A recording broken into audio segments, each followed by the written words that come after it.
नित्यानन्दं परमसुखदं केवलं ज्ञानमूर्तिं द्वन्द्वातीतं गगनसदृशं तत्त्वमस्यादिलक्ष्यम् एकं नित्यं विमलमचलं सर्वदी साक्षिभूतं भावातीतं त्रिगुणरहितं सद्गुरुं Namami. Nityanandam.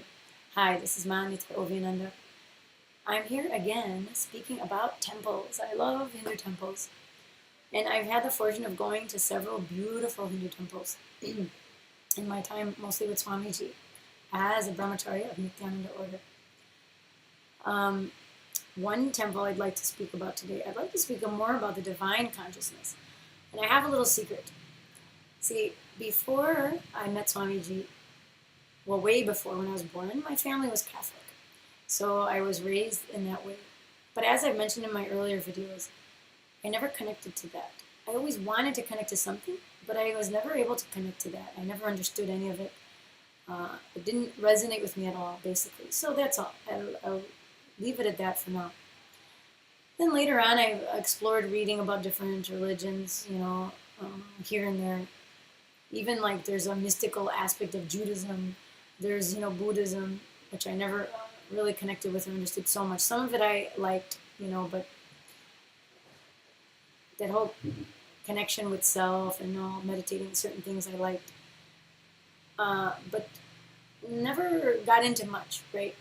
The closest thing I can say I connected at all with was paganism. And only I can say the form of having a reverence for the Mother Earth, for the divine feminine. Because essentially pagans are earth worshippers, mother worshippers. There is a consort, she does have a consort, the Lord of the Wood or what. And it's, it was found a lot in the area of, Ireland, Scotland, England, in that area. So that type of thing. But I never got into like Wiccan and all that, this witchcraft thing. I think that there is some probably validity to some of the things, but I don't know how pure it was, has become or is with people.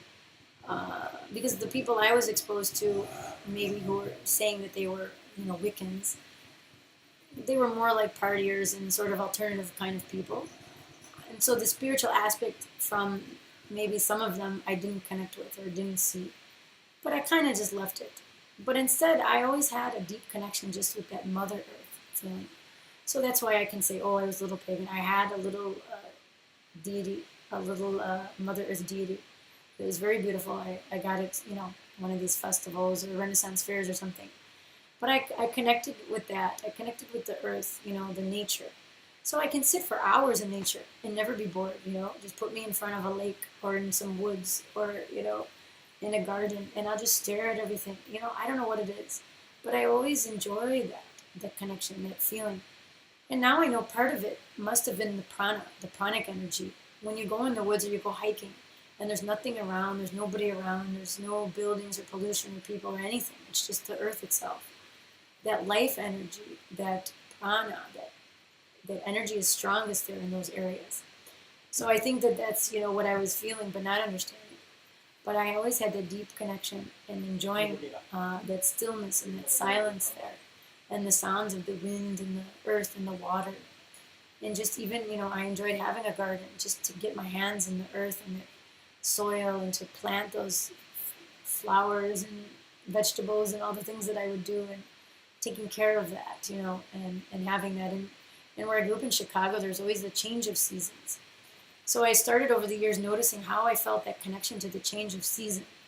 See, there's a certain feeling you get, as the season moves, I felt. Especially and it's especially helped me when I would camping. I took up camping maybe when I was around 18. So for many decades, I was a camper, and a lot of times my friends and I would go in the fall, the autumn time.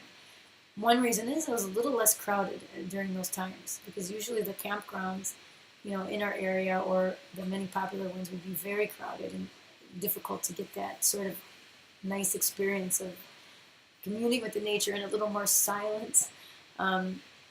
So we'd go in the fall time, and also autumn was very beautiful when the colors would change on the trees.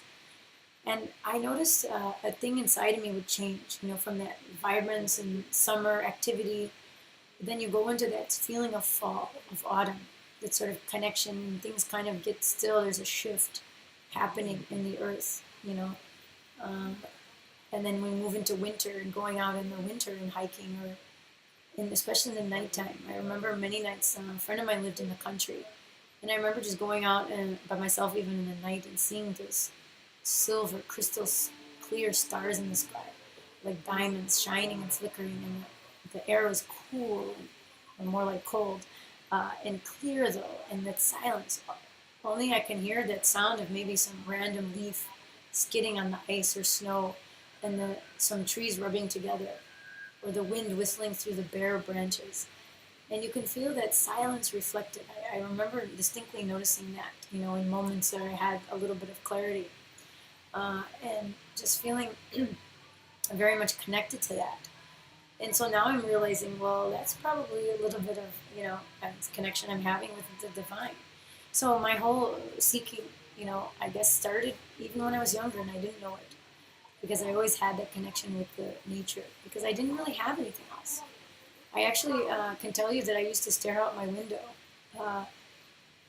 in my room, because we lived in Chicago, but we lived in an area a little bit away from like the big city part. So we each had our plot of land, and our land was actually 100 feet or whatever, but our house was in the back. And my poor Russian father, he loved trees. So he planted all these trees, and we had a bunch of trees, and I would just enjoy staring at the trees and seeing the wind and the birds and whatever, I would just enjoy that little bit of time when I would sit and watch, or see the sunset, or see the moon, shining through the trees, or whatever. I would always connect to that, even from a young age. So, I always think, well, I started seeking only with Swamiji, but maybe not. I think I had that in me, even at a young age, that connection with the earth, because I didn't connect at all with any religion. So I felt that was my only kind of protection or solace or whatever, to be in the nature. So that brings me then to the mother worship in Hinduism, which is more defined and distinct. And I explained in one of my past videos about my connection with Devi in the Arunachaleshwara temple. And I can tell you now, this beautiful experience I had in Ujjain. It was during the Ujjain Kumbh Mela. We had over 3,000 people in our camp. We were the largest camp there. And one day, I don't know what, I was in the right place at the right time. And, Swamiji, was calling people to go with him to some temples, and he pointed at me to go. He's like, oh, tell Ovius you can go, something like that, And I was like, wow, and I'm like, how do I get in there? So somehow I got there, and I got in a car with some other sannyasis, and we went. And one of the temples we went to was a Shakti Pita in Ujjain. It's Ujjain Mahakali temple. So, at that time, Swamiji didn't enter yet, I don't think. I think we were waiting there. I don't know if we went in. I actually don't know.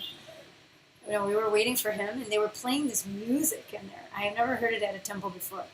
This wild music. It was like this drums and like hand cymbals and like different like percussionary sounds, and the chanting that was going on. It was like it awoke, that some primordial feeling in me. Like I wanted to run and like do something and just connect with Kali. Where is she? It was it was like such a feeling, like a waking up feeling, and like a wild feeling. It was a wild feeling. I can only say that sometimes during like when Swamiji does the Bhava Darshans, the Kala Bhairava Darshans, maybe something similar to that, like that similar energy. See how all the deities have such a different, vibrant energy. They're so unique and beautiful. Their own manifestation of the cosmos, of the cosmic energy happens differently. Like, I don't know if difference is the right word, but a unique manifestation. And that Kali is so amazing,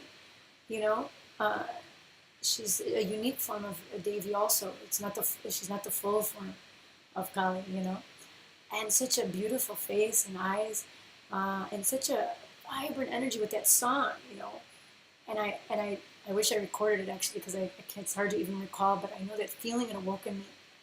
It's that feeling to act and connect.